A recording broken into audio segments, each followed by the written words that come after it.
I just remember sitting there holding Charlotte and just looking at my dad saying, I'm a mom, and I just started crying.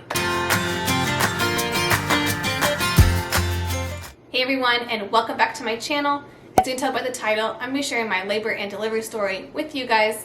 I personally love hearing these stories. I remember when I was pregnant asking all my friends who've had kids. I remember watching YouTube videos of birth stories and labor and delivery. I love hearing them because they are all so different.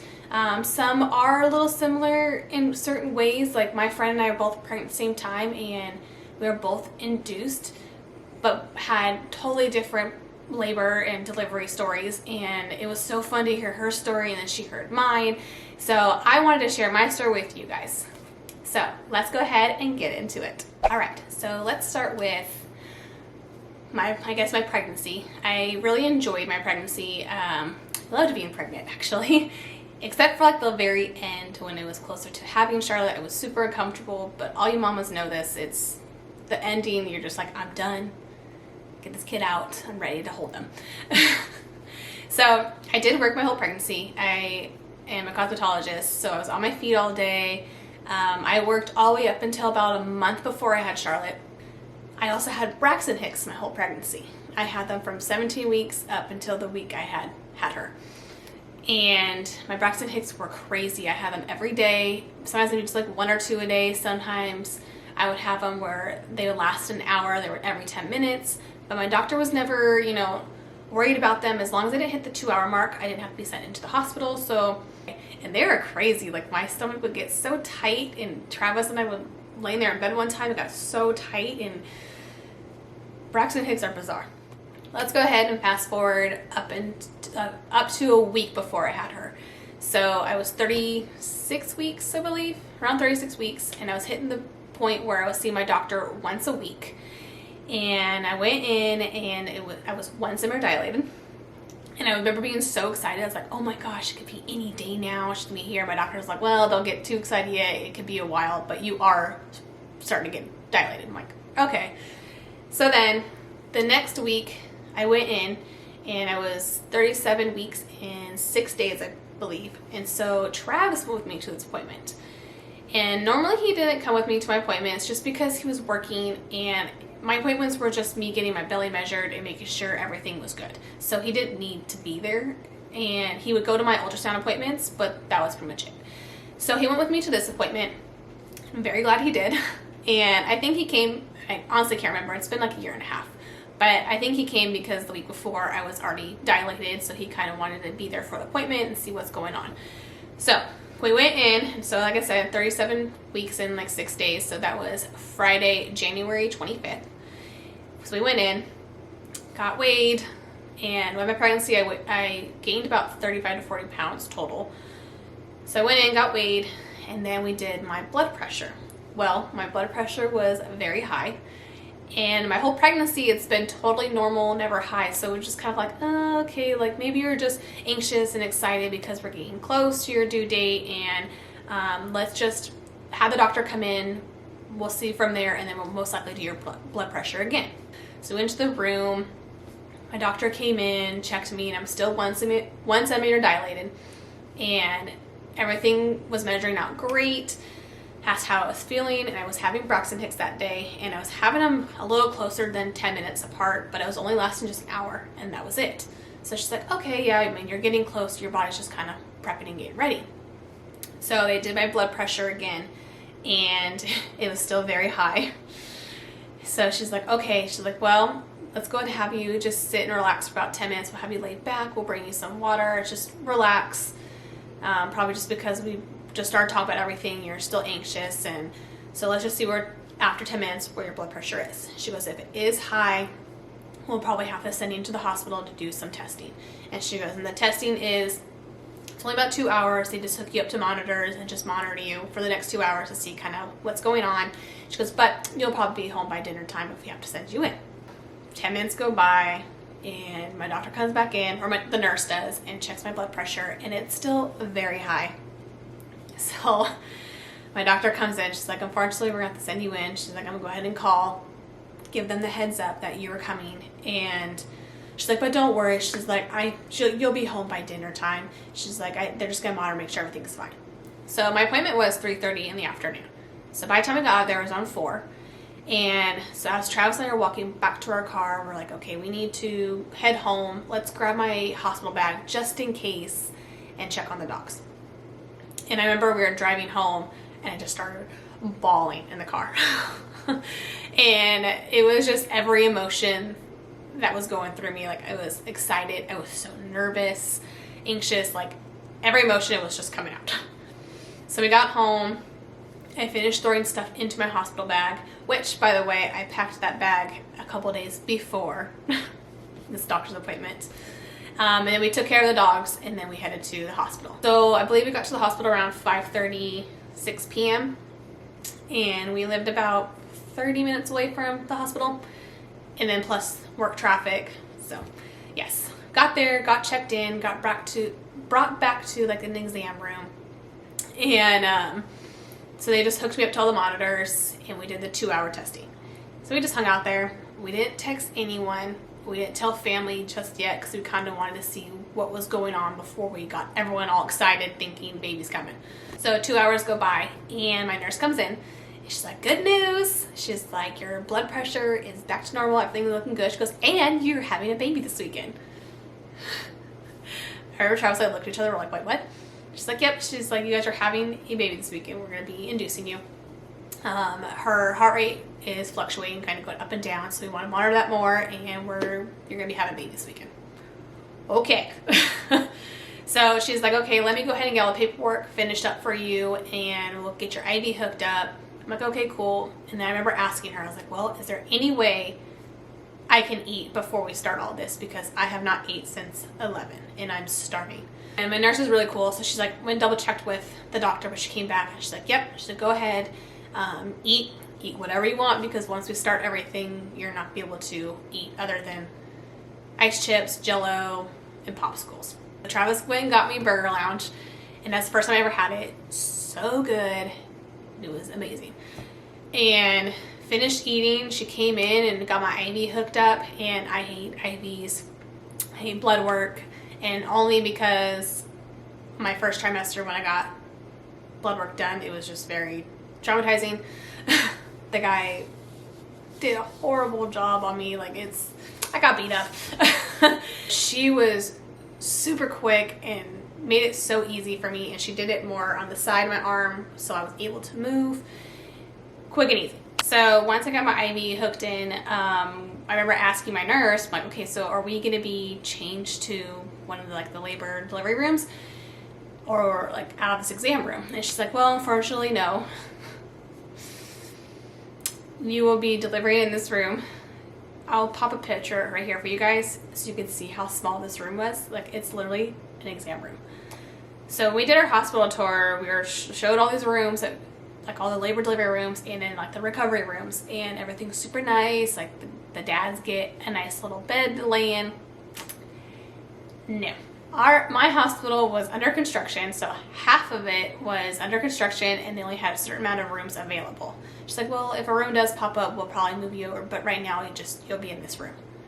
Like, okay. And we were a little irritated because remember we asked at the hospital tour if, like, what if there's no rooms? Like, oh no, there's always rooms available. So yeah, I delivered in an exam room. My doctor I had a different doctor deliver me because my doctor wasn't available, or she wasn't working that weekend. I forget what.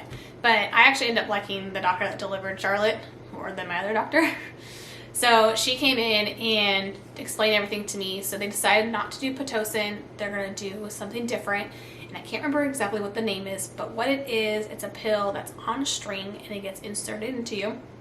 And what it does, it helps soften your cervix to kind of get things moving along. We're doing the 12-hour one first. And yes, first, I had it done twice. So she came in, inserted the 12-hour one, and she's like, all right, now we just hang out and we'll see where it goes in 12 hours. I'm like, okay. So we brought my laptop, and I had friends going because I love friends, and I actually brought my own pillow and my own blanket. highly recommend bringing your own pillow. I am so glad I did. I brought Travis's pillow too. And we asked our nurse, like, okay, so what do we do? Like, is there something he can sit in or lay on, like a cot or something? Because we were told he was going to have something to lay on in the other room. So she brought in like a recliner chair for him so he was able to relax and sleep or something, which he never slept. He like dozed off for a little bit, but he never slept. We both really didn't sleep that much, especially since knowing that Charlotte's heart rate was kind of fluctuating, going up and down. Made us really nervous and scared, so he did not sleep at all. So brought that chair in, watched Friends. Both my nurses at one point were sitting there watching it with us. It was awesome. So 12 hours later, we're on to Saturday, January 26th. They checked me and I'm still 1 centimeter dilated after 12 hours. I was so frustrated. Yeah. And I was having contractions, but they weren't too bad. Like on a scale of 1 to 10, they were like a 4 or 5. So they weren't horrible. They were easy. Like I was able to manage it. Like it was totally fine. Also, because we're in these exam rooms, there's only one bathroom and it's shared because on the other side there's another room. So me and this other mom were sharing a bathroom. But anyways, so they let me sit for about an hour and then they did a 4-hour pill inserted to help move things along more. So they insert the 4 and we wait. And I remember at one point, like, the contractions got pretty intense with this one. And at this point, we already called and told family about what was going on. So they were all getting ready to come to visit. And because the room's so small, we're like, okay, we'll just warn you, the room is very tiny. Just giving you a heads up. I remember asking my nurse at one point, I'm like, am I able to get up and move around, especially with the contractions? And she's like, well, unfortunately, no, because we're trying to monitor your blood pressure and her heart rate, and we want to try to keep you still as possible. I'm like, okay. It did let me eat Jell-O. I was able to drink water. I remember drinking water and having ice chips, which I love ice chips. But yes, and so 4 hours go by. My contractions are insane, and they check me, and I'm 1.5 centimeter at this point. I am so like furious at this point. I'm like, oh my God, are you kidding me? 1.5. And I felt like Rachel on Friends because there was already 2 moms next door that already had babies before me. I was here first. Nothing was moving along. But my contractions were intense. Like a scale 1 to 10. At this point, I was around a 7, 8. And like I said, I was able to like manage it, be totally fine, but they were every 5 minutes. So they decided like, hey, let's wait about an hour, 2 hours to kind of see if your contractions go down, and then we'll go from there. So family comes to visit. No, they didn't come yet. It was still just me and Travis. And then I think at this point he ran home to go check on the dogs to make sure they got let out, because we did call a friend to kind of stop by and help out with them since we were at the hospital. But he did run home, and he showered, changed, and came back. So 2 hours, they ended up doing 2 hours of waiting. Came back, my contractions were still very intense and every 5 minutes. So they decided to do something different. So my doctor comes in to explain to me what they're going to do, and it's called the Foley bulb tube. I believe that's what it's called, the Foley bulb tube. What it is, it's this little balloon on the end of a tube. It goes in, inserted into you, and they blow it up, and it's basically stretching your cervix, helping progress more. So I remember she's explained that to me, and I text my friend because she had this, because she told me about it, and she's like, oh, are you going to do your epidural beforehand? And I already knew I wanted epidural. My nurse asked me in the beginning, and I told her, yes, I'm going to want epidural. I already knew I wanted one. But I told her, like, well, see how far I get before I want it. Like, maybe I don't need it. I don't know. But I did say yes to an epidural. So I was like, well, no. I'm like, was it bad? She says it needs some pressure. She's like, oh, it's pressure. So my nurse comes in, and I remember asking her, I'm like, oh, so what if I do the epidural before I get the Foley bulb put in? And she's like, well, I keep the epidural. She's like, can't really get up and moving around. I can't At that point, I looked at Travis and then looked at her again, and I was irritated. I was like, well, you're not letting me get up anyways and walk around, so what's any different than getting up epidural now? I was a little frustrated. Our family just arrived too, so they're like, okay, well, hang on, we're doing something and we'll be able to let you visit afterwards. So she inserts the Foley bulb, and it's a little pressure. I'm like, okay, yeah, it's a little pressure. She exits the room. I get all situated and comfy back and like sit in bed, and our family opens up the door, and all of a sudden, instantly, contractions and so much pressure, I just started bawling. It was a lot of pressure. Like, it was intense. So our family walks in, I'm just bawling. Say hi to everyone. My dad's sitting down next to me, and it goes my sister and her fiance, my brother, and then Travis's mom and her boyfriend were all there. All in this tiny little exam room, by the way. Got us all in there. We were pressing my nurse button. Either I pressed it or Travis was, and I was like, can I get the epidural? And my nurse was like, I already called it in for you. He's on his way up. I'm like, thank you, love you. So then he shows up. I don't even know what they're called. I cannot remember, you guys, but the guy who does my epidural, or did my epidural, he comes in, and so I had all the family leave, and he had me lay on my side. So I laid on this side and curled up in a ball, so he could do my epidural. And I told him, because I have scoliosis, and I have scoliosis where I'm an S shape. So everything, if you look, everything on this side is higher.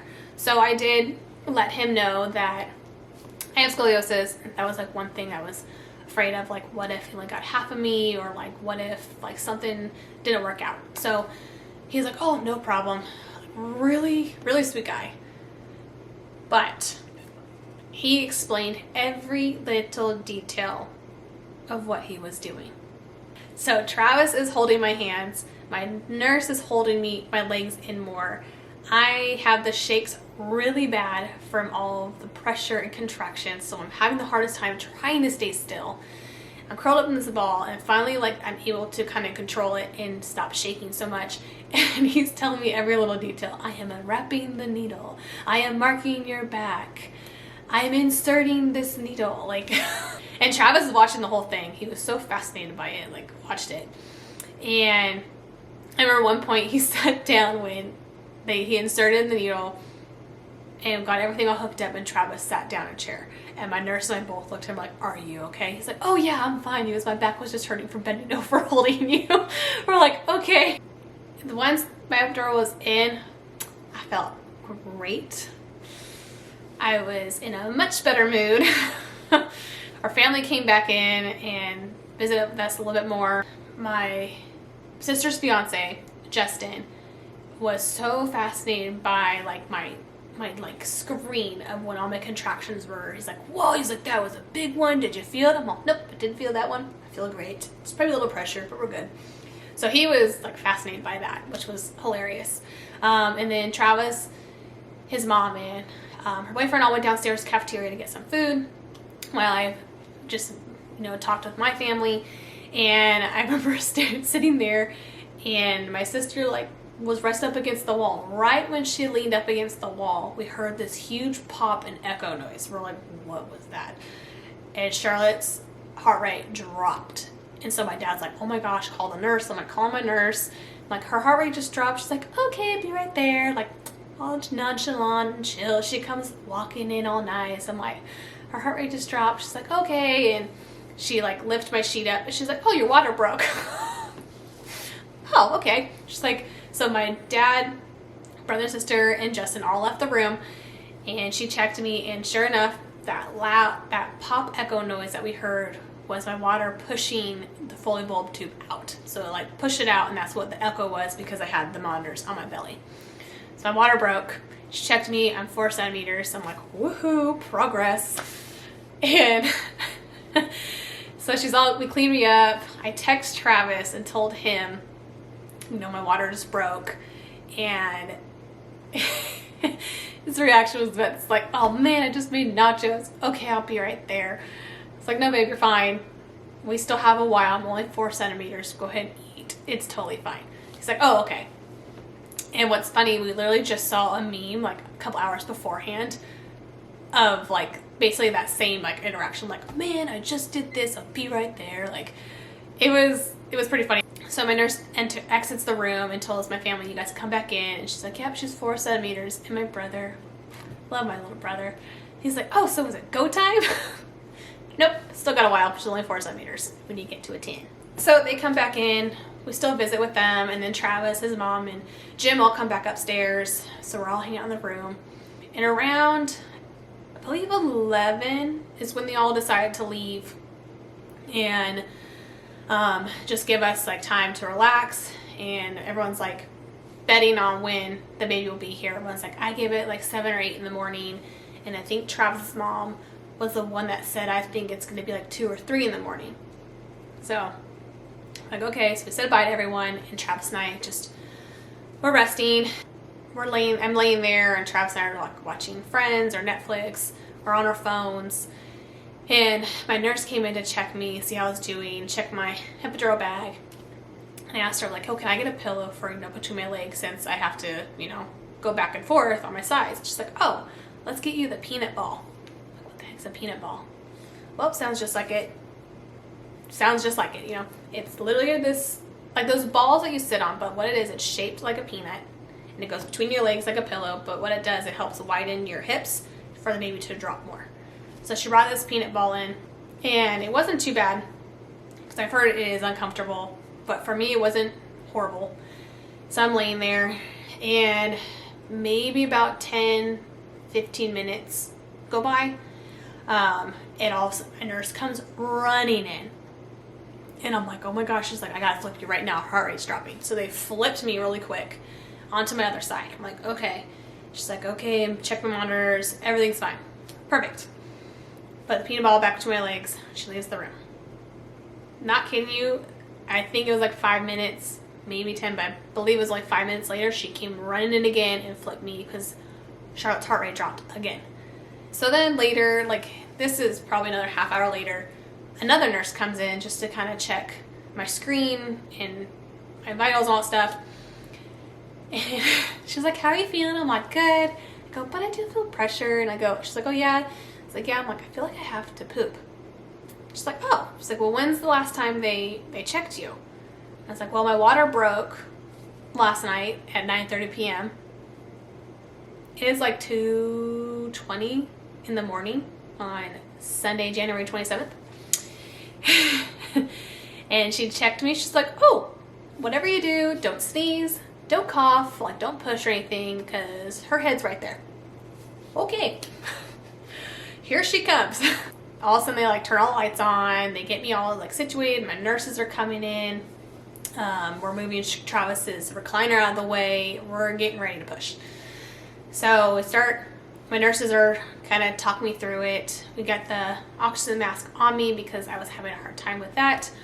We had barf bags because I was dry heaving because all of a sudden I got the shakes really bad. It was crazy. We did like what they're called practice pushes. So we did that, and every time I push and lean back down, it's when I would dry heave. It was insane. Like I had a hard time like trying to breathe. They did let me drink water in between as well. So I pushed for about a half hour, and Travis can see her head, like the crowning basically. And then my doctor came in, and we got everything situated. Got my legs, straddled up, and I'm pushing. And at this point, it's like, yeah, I pushed for a half hour. My doctor came in and I started pushing with her. She's like, okay, so here's what we're gonna do, because we're having a hard time getting her through. And we didn't know anything at this time, like they didn't tell us yet, but we found out after I had her that the umbilical cord was wrapped around her. So every time I was pushing, it was getting tighter. So that's why her heart rate kept dropping every time I pushed, and I was having a hard time getting her out. So she told me, she's like, what we're going to do is we're going to try the forceps first. So if you don't know what forceps are, I like to call them like big salad tongs. And what it does, it goes around the baby's head, or like right in here, and it helps guide the baby out as you push. So she said, we're going to do that. She goes, if we can't get the baby out with the forceps, then we'll go to the next option, in which that was going to be emergency C-section. So they were actually getting the room ready. Travis heard them calling the room and getting everything prepared just in case. So I pushed for another like 10-15 minutes, and with the forceps, we got her out. And I just remember them putting her on my chest. Like, they asked me, like, do you want her on your chest? Well, yes, immediately put her on me. So they like pulled everything down, had her on my chest. It was amazing. And then looking at Travis, and he's bawling. I did not cry. And I remember crying later because I was so upset I didn't cry that they put her on my chest. But every emotion, like, so in love with her, like, was love at first sight, and then they stuck her on my chest. And then Travis crying with seeing her, and she opened her eyes up to him first, and it was just so sweet. So Charlotte was born January 27th, 2019 at 3:08 a.m. So they holding her, and we noticed she was all scraped up on the side, and it was from the forceps, and then one eye was pinched in. And I just remember being like, oh my God, is she okay? Like, yeah, she's okay. It's just from the forceps pulling her out. And so they weighed her, and she weighed 5 pounds 11 ounces, and she was 18 inches long. And when I was born, I was 5 pounds 11 ounces 19 inches long. So there's a video of her being weighed, and you can hear me in the background, that's how much I weighed. While they were weighing her, getting her cleaned up, and Travis was holding her, they were stitching me up because I had a 3rd-degree tear. It was great, guys. And I was so bruised from the forceps. Like, they don't tell you the after part, like how sore you are. Oh my gosh, trying to sit down, you're so sore. So got her cleaned up, got me all cleaned up, and it got me into the wheelchair. I'm holding Charlotte, and they wheeled us to our recovery room, which this room was nice and big. I had a bed, Travis had a bed, we had a couple chairs for family to visit, so it was very nice. So we called family once we were in the room and told everyone that, you know what, she's here. Oh no, I'm sorry. We text family when we found out I was getting ready to push. And that was like at 2-something in the morning. And so we told everyone that she was on her way. And they didn't come to visit until after we were in the recovery room, and then they came that morning to visit with her, and she's just so itty bitty and so cute, and it's so crazy to look back at pictures of her that little, because now she's almost 17 months and like around 30 pounds, and my tiny little baby fitting in preemie clothes and preemie diapers is now in size 5 diapers and wearing 2T clothes. And I remember Travis finally fell asleep. He's been awake for what, almost 48 hours, maybe longer than that. So he fell asleep. He could sleep through anything. Charlotte was crying. Nurses were coming in and out, getting my blood work done, blood pressure, like everything, and he slept through it all. So my dad, I remember sitting there, and I'm holding Charlotte, and he looks up at me. He's like, what? And I'm like, I'm a mom. I just remember sitting there holding Charlotte and just looking at my dad saying, I'm a mom. And I just started crying. Like, it was so crazy. So yeah, my labor was about 30 hours, and we were there for a total of 3 nights and 4 days. So I got to go home Monday, January 28th. And it was so crazy bringing her home for the first time. Like, you're brand new parents. Like, you're like, oh my gosh, no more nurses to help me with her, no more like people around, like it is us two and our baby. But it was so sweet. Our dogs absolutely loved her. We brought home her like the baby blanket they wrap her in, her swaddle, and her beanie, and we had the dogs sniff those first before we brought her in, and they have been obsessed with her ever since. They are all best friends, and it's so cute. Alright everyone, that is it for my labor and delivery story. I hope you guys enjoyed it. I hope you guys love hearing these kind of stories because these are my absolute favorite. Leave those comments down below. Be sure to give this video a thumbs up, subscribe to my channel, hit that little bell so you're notified when I post new videos, and thanks so much for watching. Bye.